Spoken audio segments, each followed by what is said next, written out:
আসসালামু আলাইকুম বন্ধুরা, আপনারা সবাই বাংলাদেশ এবং ভিয়েতনামের ম্যাচ কীভাবে দেখবেন তা নিয়ে আজকে বিস্তারিত আলোচনা করতে চলছি।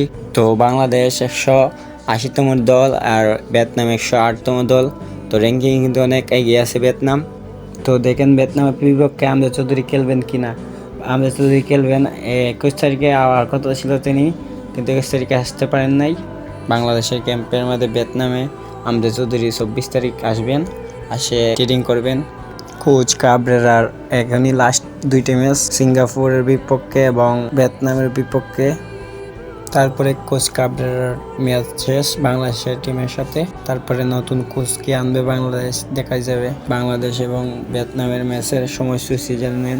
বাংলাদেশের সময় 6টার সময় শুরু হবে, 26 মার্চ বাংলাদেশ 6টার সময় শুরু হবে ম্যাচটা। টি স্পোর্টস এবং এটি অ্যাপস দেখাচ্ছি, অ্যাপসের মধ্যে দেখতে পারবেন। ক্রোমে গিয়ে চার্জ করলেই অ্যাপসটা চলে আসবে।